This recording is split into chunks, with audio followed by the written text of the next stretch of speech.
like we saw in the group stage here of the play-ins, certainly is an opportunity. But let's have a look at Champions Select as we get into game number 1 between WE and Young Generation. Rek'Sai and Syndra to be banned away first off makes some sense. Venus has not seen his Rek'Sai so far.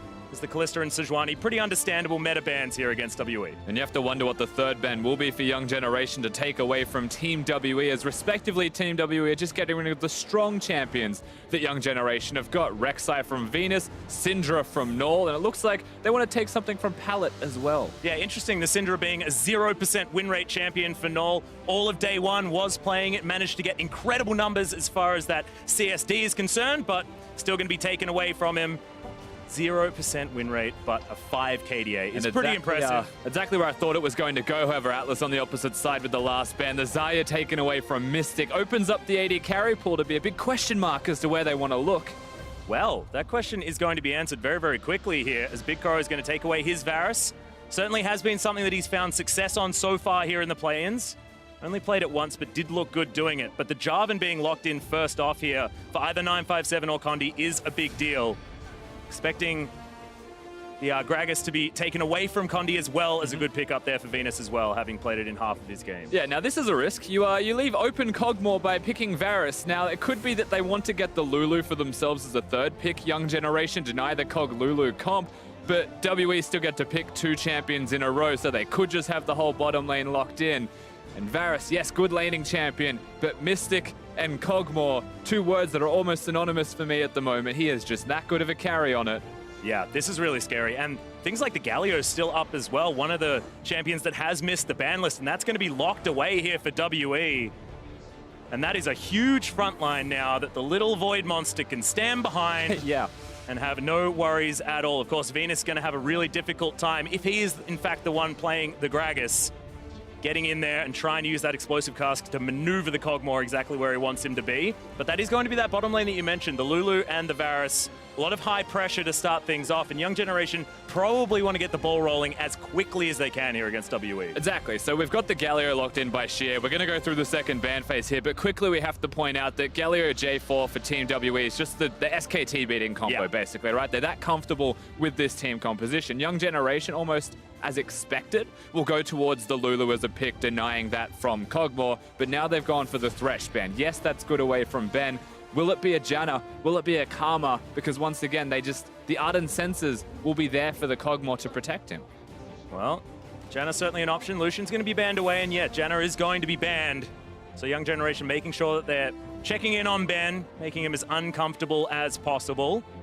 Final ban here for WE. We'll see where it is going to be aimed towards. Both solo lanes now need to be filled up, and it was Ren that was playing the Gragas on the top side of the map. So that flex may not necessarily be there for Nocti, and I'd prefer to see him on something a little bit more meta. And speaking of flexes as well, the Galio is something that is played primarily in the mid lane in the LPL. Never goes towards that top lane. There's a Lucian already being banned away. They're trying to get rid of counters so that Xie will have the best matchup for himself possible. Now, remember, the Syndra's gone from Null. He may still have something like the Cassiopeia if he wants to go down that path, but they're getting rid of the AD-based champions. Jason, Lucian have to get removed off the Rift. Young Generation, however, no hesitation on their picks. Yeah, and it looks like they're pretty sure of what's going to happen here. I'd personally like to see 957 grab something like a Trundle and really throw it to Nocti, but we'll see what he does actually decide to do. WE having to round out their composition, and Young Generation understandably saving that counter pick for Null as well. Here we go. Been planning? It looks like it's more than just a plan. We'll have the fabulous champion down in the support role, going to keep Mystic alive. Of course, one of the only tanks that can build Ardent Sensor in Taric. When you've got a Thresh, a Janna removed, the capabilities of having even Rakan, who's one of those other engaged-based Ardent Sensor builders, they're all gone. And so they look at it and they say, okay, we need to keep Mystic alive. The team composition's going forwards. We kind of leave Mystic to the Wolves if they all run past us and flank. Taric compensates for that quite nicely. Well, they're going to add more damage to this composition as well, and I really, really like it. I mean, the Rumble has been a pick that 957 has been able to make work, but now they've got magic damage and physical damage coming out of their composition, and a little bit more well-rounded, because some of these Kog'Maw compositions have fallen a bit flat just because they rely purely on that little Void Puppy for the damage done. But Corki going to be locked away here for Null, and was a champion that he found success on day 2. Young Generation's bout here at the play-ins, and that was 100% victory day as well for Young Generation. They managed to sort of come back against both of their opponents. 100% red side victories as well. So as far as chances here for Young Generation to find a win, this certainly is a good opportunity here in game number 1, where, as they mentioned themselves, not a lot as far as pressure on them is concerned. There isn't a lot of perceived pressure on them, and that is what Young Generation need to consider throughout this first game, because right now, maybe there isn't any pressure, but as you load through Champion Select, you get onto Summoner's Rift, I guarantee you they're feeling some kind of pressure. It's still going up against Team WE, you're still the underdogs in this story, and you're still facing down the barrel of a Galio-Jarvan combo that we know Team WE can destroy people on. Now, that's not to discredit Young Generation's team composition themselves. I honestly think it is a fantastic comp. They scale nicely throughout the game. Cho'Gath, very good counter to the Kog'Maw, but ultimately there's still the nerves that will play on you. Yeah, it's really, really scary, but I do like the fact that you mentioned that both of these compositions look relatively similar. You just look towards the bottom side of the map and you think maybe Big Koro is going to be outscaled there by the Kog'Maw.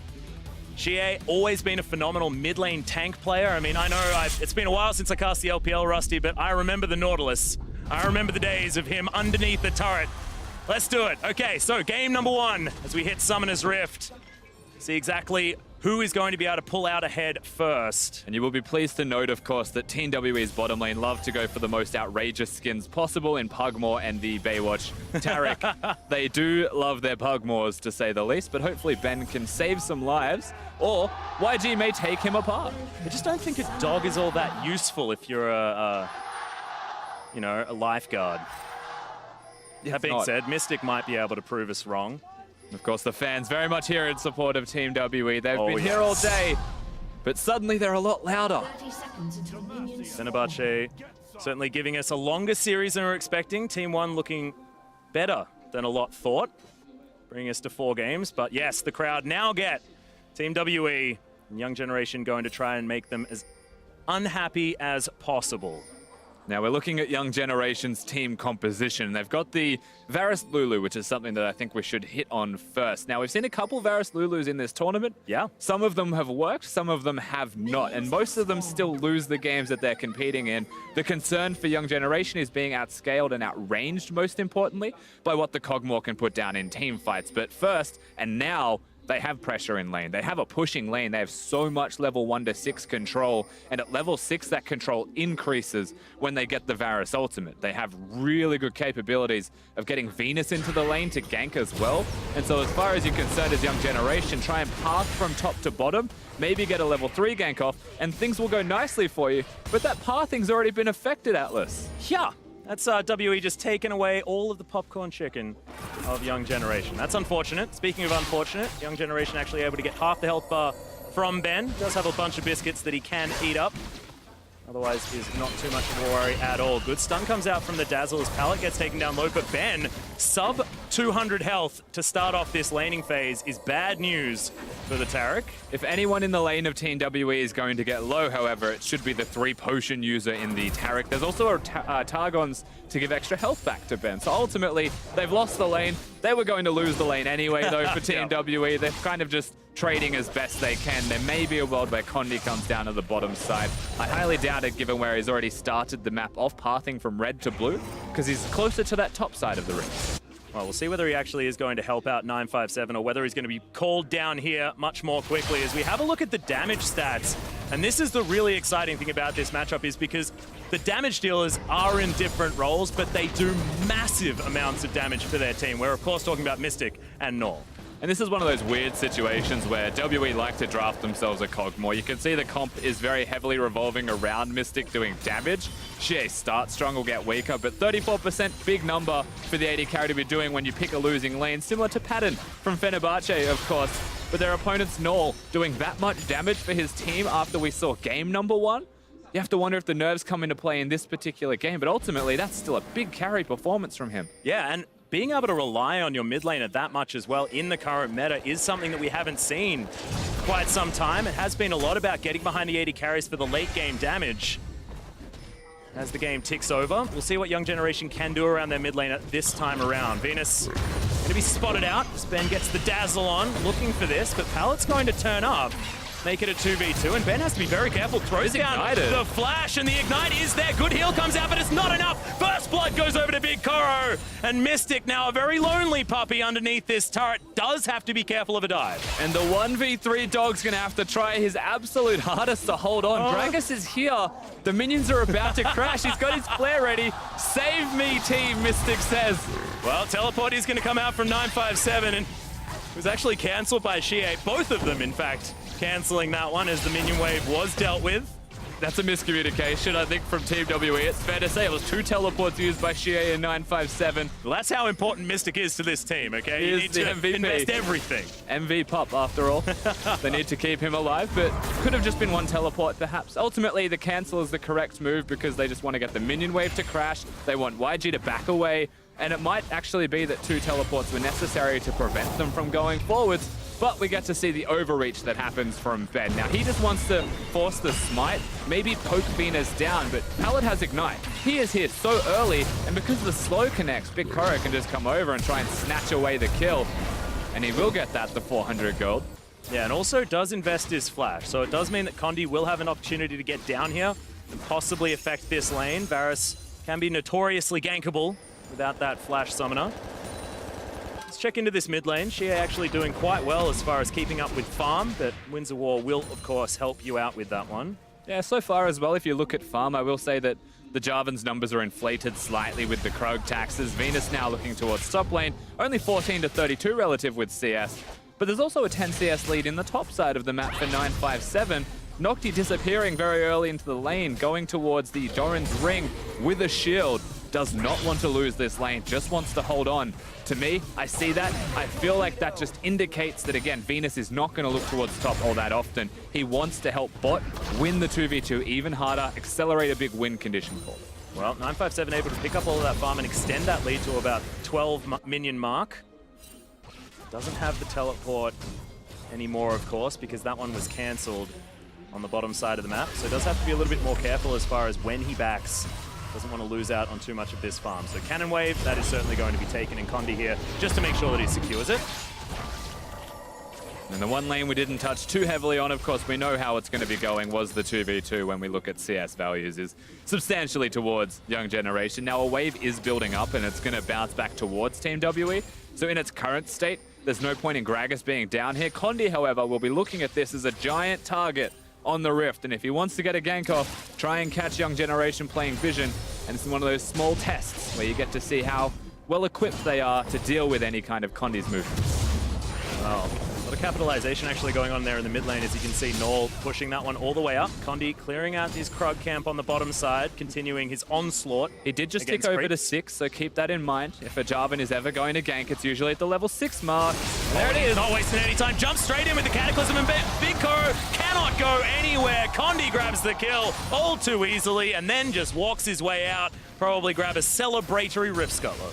Exactly right. So he'll be able to steal the control ward. They're going to try and prevent the dive. Pallet very smartly gets rid of the explosive plan, which is a nice way out if things go wrong. Gragas is not here. Pallet by himself. Drake, not all that worth it when it's just the Cloud Drake, but you have Shie level 6 as well. He's nearby. They can protect one another. WE do exactly as you would expect. Once again, they hit level 6 on their jungler. They gank bottom lane. And that first test of the waters for Young Generation fails. Yeah, still looking better than some of the other games that we saw. Of course, WE getting 4-0 in the group. Feeling pretty good, but let's have a look at this one from Condi once more. Condi with a bunch of Kruglets running towards the bottom lane. We'll get the Cataclysm off nicely. Once again, the minions don't even die during trades like this. Kog'Maw has the wave in a frozen position if he chose. You can see the CS difference is caught up ever so slightly. Now puts himself into a relatively good position in the 2v2 from what started off rather dire. Yeah, also isn't really too worried about it. I mean, you're explaining to me what happens when you decide to pick up the Relic Shield start. It's like, if I've still got my turret, it's 7 minutes into the game, I'm still feeling good. And look, they've got their turret and it's 8 minutes into the game. I'm going to call it success, even though they may have lost Ben quite early on. Of course, for those who don't know, if you've got a turret and you've started with a Targon, you're still winning, even though you are going to be losing the lane, because the big win of this build is surviving. The goal is to get the Ardent Sensor quicker for your support. You will lose lane as a result of that. You can see the turret still very close to going down, and that was after a successful gank from Team WE. Young Generation playing it, honestly, as you would expect, just with that one hiccup. Yeah. being able to catch up as well on the top side of the map as well. Nocti getting himself back in there. 957 trying to burn him up just a little bit here with the Harpoons and the Flame Spitter, but otherwise not too much of a problem. Now Venus making his way back down towards the bottom side once more. If they can do that, that should be able to guarantee them this first turret at the same time, and the ultimate is going to land from Big Koro. Flash immediately from Mystic, and the Dazzle is going to stop the Gragas from making his way forward, and Living Artillery going to help even out the trade for Mystic. Yeah, and of course at this point it's very important to point out that he has Cleanse as his summoner spell of choice. Didn't go towards the barrier, so Mystic smartly into the Varus will go towards that summoner spell, gets himself out quite all right. Means that the Gragas ultimate was used and ultimately wasted. However, when you really look at this, it was a good move from Venus to be at the correct place as Koro ticks over to the level 6 point. Still pressure in the bottom lane nonetheless. Yeah, Ben needs to be a little bit careful. Seems like he's having a good amount of time spent on this bottom side taking damage.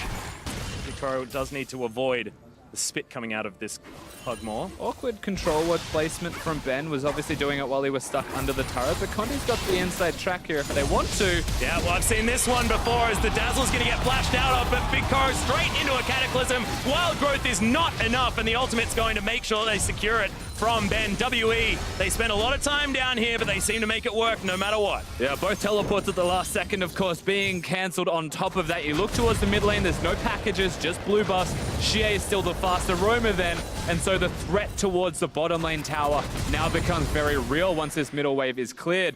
But suddenly, they choose not to keep going for any kind of big plays, Team WE. They want to slow the pace of this game down. They're happy with the kills. They want to keep laning. Nice flash flag drag from Condi. The flash out early by Big Koro ultimately signs his death sentence. Maybe wanted to hold on to that one. They expect the Cataclysm to come out first. It's a trust fall with Pallet. Yeah. Doesn't go as planned for Young Generation. It was really well played by Condi, though, just to make sure Flash comes out, then he presses his R button. He'd already closed the gap, so there was no way he was getting out of range of that particular ultimate. It's just Condi once again, early game dominance. They're now on the Jarvan. There will be a Young Generation can find their way forward. There will be a big Trinity Force spike for the Corki in the middle lane, the Blade of the Ruin King spike as well is timed super nicely for Big Koro if they ever want to, make those big plays. The package timing is something that they should be keeping their eye in on as well. And using the Cho'Gath, who has the Feast, there's a world where Young Generation could do one of the crazy, just suddenly we're swapping lanes in a situation where Team WE don't expect it, get a kill top lane, break open the map with structures falling down. That's something that you have to keep your eyes on if they choose to make a play like that. Because right now, if the laning phase continues, if it's pulled out longer and protracts any further, I mean, they're getting closer to Team WE's items, and that's always going to be a big concern. Yeah, and the classic Team WE time mark as well. Just feels the longer these games go, the more it goes in Team WE's favor. And it's just that feeling that you get in your gut as well, watching Team WE. Of course, Young Generation able to grab a great first blood, but you just never expect that to be the end of a series when it comes to Team WE. They didn't have the most dominant beginnings to any of their games, but they're still 4-0 in the group stage here of the play-ins. It's going to take a lot more than just a first blood to get Young Generation over the line. It's going to take a lot more than just a first blood, and that's the most important part of this matchup between the two teams, is Young Generation, just through the play-in tournament, have proven that they need to be ahead early to win a game, basically. But they can extend their losses to a super long, drawn-out game. However, doing that against Team WE, as you mentioned, has got that 35-minute break point where they just come online out of the blue. No matter what. Yeah, doesn't actually matter how far behind they are. They're just that good at doing it. Yet, Young Generation are currently falling a little bit behind early on in the game, as top laners will say good day. Yep. Nocti actually silencing 957 as 957 silences himself. Doesn't unsilence him, however. It's not maths. All right, good. 2 negatives don't make a positive or something like that. Well done. Okay, well, Condi sitting on his 2-0 at the moment. Does have himself a casual Spectre's Cowl to begin things off. Understands that there's a lot of magic damage flying forward, even Big Koro having a fair bit of it himself. Just to make sure that he can get ganks off onto Null if he would like to. That is true. A fair amount of magic damage coming out of the entirety of that composition. When you look at Team WE, though, even Mystic is going to have a fair chunk of just magic damage himself on the Cogmore. And so the Shu is also on the other foot in that respect. They can both just stack magic resistance and see who comes out ahead. Well, Noel's going to see his blue buff being stolen away here. Xie is going to get his Blossom Smash on top of it. Wants to Probably steal not going to be enough as Justice Punch secures it, yeah. Wasn't a big rocket. His next rocket will be large. Of course, the red indicator now. Fancy new Corky tech. Well, Nocti actually able to steal away at the blue buff. No one here try and challenge that one, but getting it away from Nor is probably the main objective here for WE. Yeah, it's not the first time that Nocti's done this either. So yes, they steal away the blue buff from Null, and that's going to be good because Xie then gets a bit more tempo in the middle lane, can control the waves. Corky's just recalled, in fact, and we'll have that package based off how fast the man is moving. But you are looking at a Cho'Gath with blue buff. We've seen him do it earlier in this tournament, and that does help out a substantial amount in top lane if it's ever a lane where you're being pressured in as Cho'Gath. The mana costs on his spells are ridiculous at times. And now he can just spam them out. He can feast all of the things. Yeah, just yelling at them. Like it. Even throws down a Rupture on one minion. How gratuitous. It's a lot of respect to 957 is what that is. The fact that there's one minion, he still just needs to throw out the Q to get. Well, Venus hanging out towards the top side, but 957 knows exactly what's going on. Hanging out underneath his turret. Make sure no opportunities are given to Young Glory's Young Generation's jungler. Does look like an opportunity, however, though, Atlas, when you're looking at Young Generation, the Corky package, you're looking at the minions crashing. They could go. Yep, special delivery. 957 does need to get himself out of here as there's the hero's entrance. 957 going to be well and truly safe. Get a big cooldown out, and they don't invest too much to try and stop that. They choose not to go at all, Young Generation. It was close to making the play. The Gragas ultimate has been used, but you've got to feel like Cho'Gath not having his level 11 feast up because he used it on a minion earlier could just be the difference there in their decision making. They choose to back away. A lot of respect shown to Team WE and to Galio as the ult misses. Yeah, and this is going to mean WE's push on the bottom side, teleport a little bit earlier, and they are going to guarantee this turret. Looking for the kills now. Justice Punch not finding too much distance further forward, but WE wanting to keep the pressure up. Exactly. I don't think they're going to slow down here. Xie tanking for a little bit as well to keep the minions alive just a second longer. Null's around the corner. Yeah, and Condi's going to find him immediately, just pressuring him away from this inner turret. They've still got that one caster creep that is going to ensure that this inner turret is taken one after the other. WE strike, and they haven't even lost that outer turret that went down so low earlier in the game. They get that extra bit of control back, compliments of Condi's ganks, and you're right, WE were able to hold on to those structures. Nocti hasn't been able to get the top lane one himself just yet. Cho'Gath all on his lonesome, not the fastest of pushes. You've got Gragas responding, Corky responding. Reset, surely. Oh, he definitely does, Atlas, and all the AoE clear in the world for minions. Yeah. But the auto attack reset unfortunately doesn't empower onto structures all that well. He just needed to build a Trinity Force. That being said, not going to happen, and Mystic's going to transition up towards the top side to try and get more of these structures down. Rage Blade completed, as well as a couple of daggers. See what he is going to head towards, probably a Runan's Hurricane. Yeah, as you would expect, of course. Blade of the Ruined King, one of those really adventurous other options, and a lot of I feel like the order is up for debate sometimes. Yeah, it is. Cosmo builds. Even the Wit's End is something that they could go for, depending on what they feel like is necessary. If you're Mystic in this case, actually, might go Wit's End. Good, yeah. Yeah, lots of magic damage on the opposing team. There's Condi. Yeah, there's a big double Cataclysm. It's in fact the Cataclysmic entrance as Big Co's going to get evaporated, and it's a double kill from 957 with the equalizer from downtown. WE 4-1 now in kills, and it feels like it's just getting worse and worse for Young Generation. That was so pretty from Team WE. The equalizer on top of the Cataclysm with the Galio ulting in as well. Oh, and a party cast. He just celebrates the enemy team's success, throws out a cast. Not too sure where that one was going. It was adventurous. I think we know who was in charge of getting the drinks for the party, Rusty. I think that's Greg the ice on him. Yeah, exactly. Okay, well, Condi just going to celebrate once more by grabbing the Rift Herald. Mystic going to help out. It just feels like WE have more players on the Rift right now. After the two-man defense on the top side, it just feels like WE able to utilize globals a whole lot better, grab themselves that global lead, grab the map pressure. Now you can see pings going down to the outer turret in the mid lane. Xie shoving that one forward. That is going to be where they're going to be focusing their efforts with the Rift Herald to help them out at the same time. It just feels like everything is fitting into place here for WE. All going according to plan. So ultimately for Team WE with that Herald, should just be the mid lane turret. Maybe more than one turret, depending on how they play this one out. Last set, we saw the J4 get a pick before they even tried to summon the Herald. This time around, they could look towards that. Galio's ultimate is one of the big go buttons for the team. The Cataclysm's also necessary. Summoners didn't have to be used in their last fights on the top side of the map either. It was just a clean take, clean kills, and a structure goes down. Mystic wants some Toga. The old Cogmore gang. And Nocti is going to respect it as well, as a fair bit of damage is going to come in there. But Condi unable to find the knock-up. Condi could have flashed with his flag and drag there to try and knock him up if he really wanted to, but... That seems like something old Condi would have done. I know. Most definitely. New Condi's changed. Yeah, new Condi wants to win the game as opposed to get as many kills as possible. Yeah, that's true. I still like the old Condi. Oh, definitely.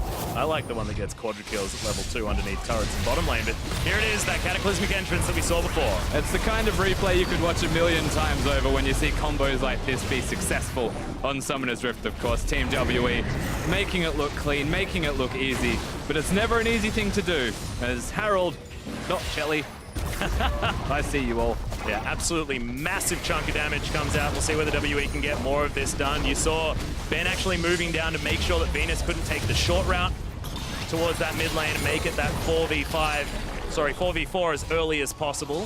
5,000 gold is now going to be the lead. 4 turrets to 2 in favor of WE and their control of this map. The vision on the top side, as you can see, fantastic, as well as moving down throughout the bottom side. It feels like every single base has been covered here by WE. Their control is almost total, honestly, and we're at 20 minutes into the game. For young generation, you really have to look at what's next for them. The gold difference is only 5,000. It could be significantly worse, but they just need to hold on. They need to try and play this slowly and just get gold. Nocti not in a position to play it too slowly.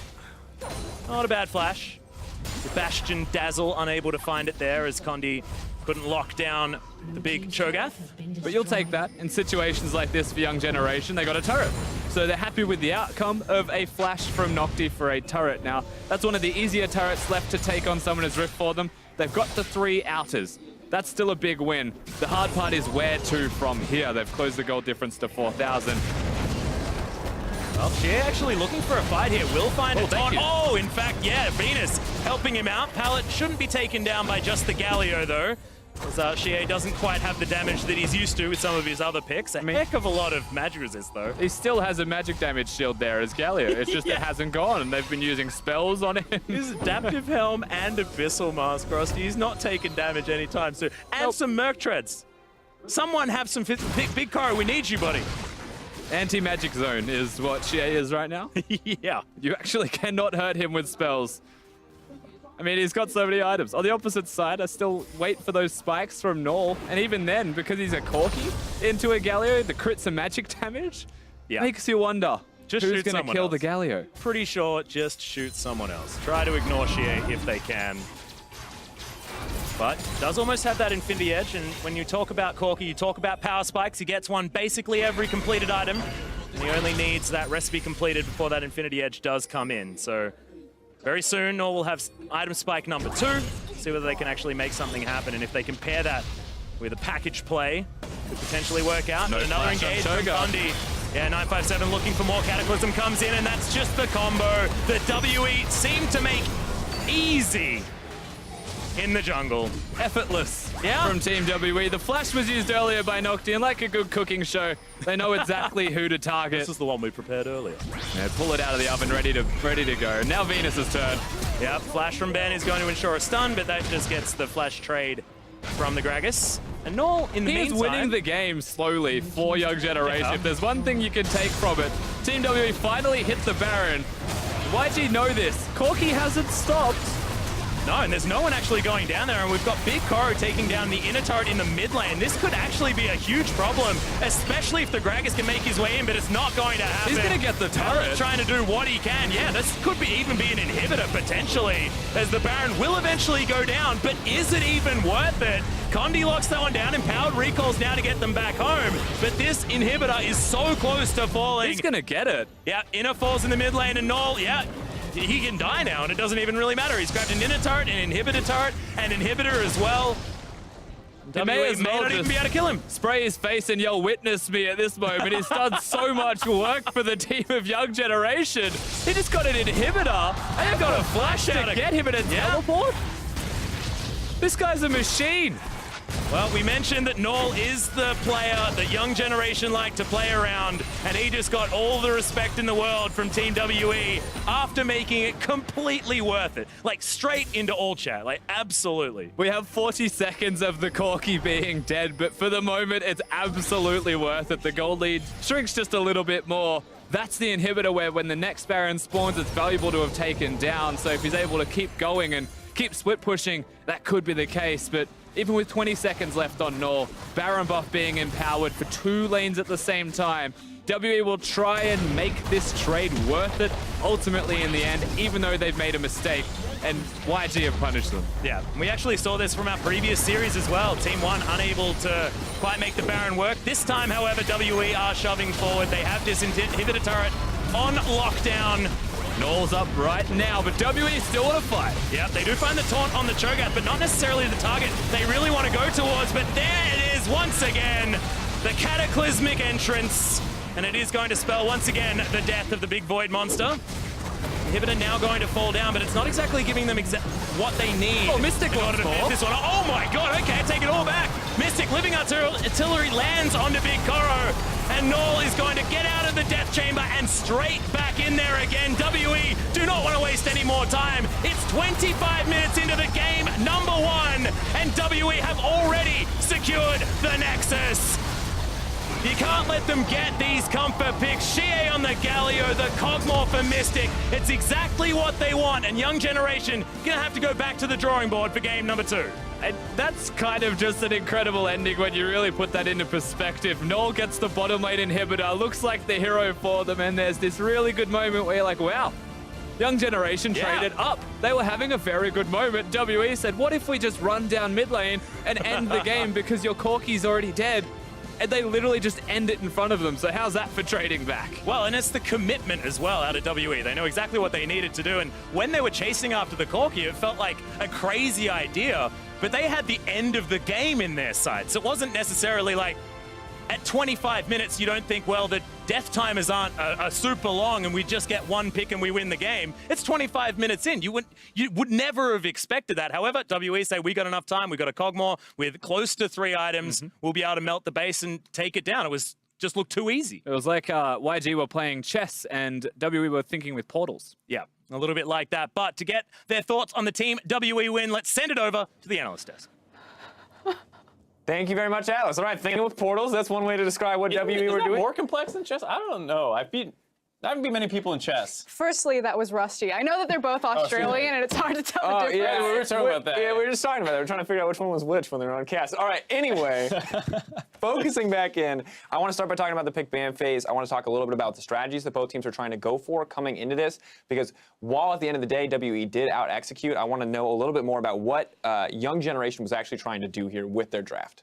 Well, so on the side of young generation, we've seen a couple teams, and even they in particular during the group stage, go for this Lulu Varus bot lane. It has pretty good lane pressure. It's one of the better lane bullies for an AD carry once the Callista is banned out, if you're just looking strictly early game. And so it feels like they're going for this game plan of, let's go attack Mystic, one of their strong points. Let's see if we can hold him down, and maybe we can snowball through bot lane. Yeah, and absolutely on the other side is the automatic comfort pick for Team WE across the board. This is the exact same composition that they won and beat SKT with at Rift Rivals. They run it all the time. The only kind of off champion here is the Taric. Normally they would run the Braum. Siren's talked a lot about how the Ardent Sensors really brought Taric in, so it makes sense that they would reach for that pick, but I agree 100% with Mark Z. Young generation had the right idea. It was to focus and paint a giant target on the bottom lane, using the Gragas Cask, using the Varus ultimate, using the push power of Varus and Lulu. Unfortunately, it just didn't pan out that way. So when we look at Varus, because he's been coming up a ton in the last few series, we've seen him the last few days, what is his role within a team? Is it just that lane dominance? What does he actually bring to the table that he has been so consistently a high priority? I think there's a couple things. One, he has some benefits of the on-hit build, so he kind of fits in there with where Kog'Maw might slot in, as well as having some utility, which is not a ton of in the bot lane right now. You basically have Xayah as the other utility pick at all, as well as maybe Callista. So he's a good combination of all those things put together without really excelling at a single one of them, the way Kog'Maw is maybe the best late game, and Xayah has great utility, and Callista's the most dominant early game. He's somewhere in the middle. Yeah, he's just a jack of all trades, and we do know that it is a comfort pick for young generation, so it makes sense that they would lean that way. All right, well, as good as young generation did at building leads in the 2v2, as strong as they looked using the range advantage of Lulu and setting that up, unfortunately, WE had some different plans, and as we take a look at our first replay, we can see what happens when Condi is allowed to have his way on the bottom side of the map. And this is the thing. Team WE are just very good at understanding exactly what they need to do at exactly the right time. They pretty much just farm up for Condi to get level 6, and then it's back-to-back ganks. The first one utilizing the Cataclysm, the second one really punishing the lackluster Flash. And they were really good about flash timing as well, knowing when they're up, when they're down, having the tools to make sure they can get onto this target, and then just being able to know that this is the game plan. If you stop the Varus from going off, stop them from taking your bot turret first, you're already kind of cutting off one of the only two ways this comp is going to win. And I want to drive this a little bit further. We call Team WE the 35-minute Elder Dragon team. It has nothing to do with Elder Dragon, or really nothing to do with 35 minutes. The reason why they come online at 35 minutes is because typically that's when the AD carry becomes strong. This team is all about the ADC. This game ends in 25 minutes because Mystic got that far ahead of the clock, because they had the Ardent Sensor, they had the 2-up power items on Kog'Maw. So it's really just, when does the AD carry have his itemization? When is he ready to team fight? Guess that. That's when Team W are going to end the game. So looking at this team, is it just so good right now for Team WE that we exist in a meta where Ardent Sensor is so popular, and one of the viable AD carry builds is Targon's Brace on your AD carry, a Relic Shield?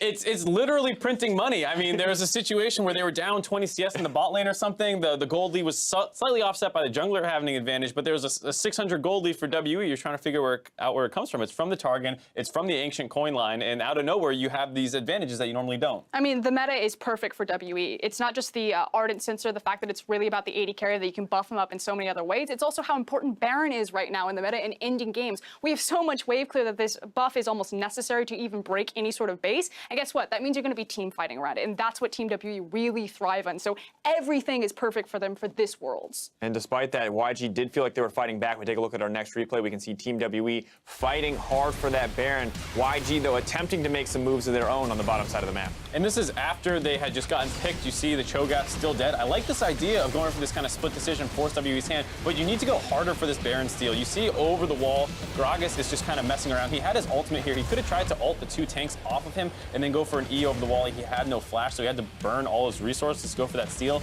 But he doesn't get into the pit, and that allows him to get the Baron empowered recall. They're able to chase down Null here. And if you deny that one smite, you might be able to find your way back into the game, because at that point they had lost complete control of the game.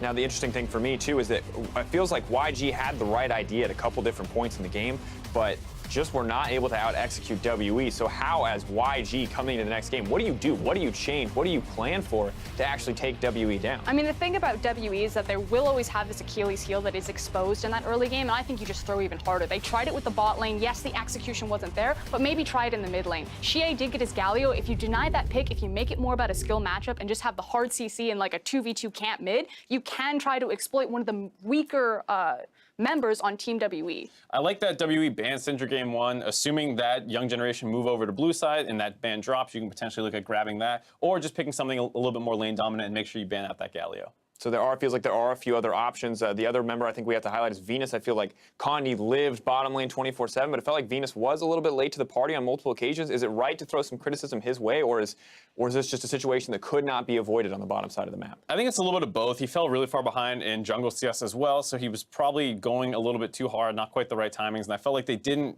find like that really big play. They had that one punish at the Krugs, but that was really it. And the other time that he came down, Condi already had a read on him. It's about the efficiency, you know. If he's not going to be jungling as efficiently or just clearing his camps as efficiently as Condi, he needs to be making it count with these ganks. But he didn't do that. He tried to go bottom, he was denied a couple times or counter-ganked. He could have gone top multiple times, maybe even looked mid just to get pressure there so they can move that into vision, but he just kept kind of one binary strategy. I think you just change it up. Focus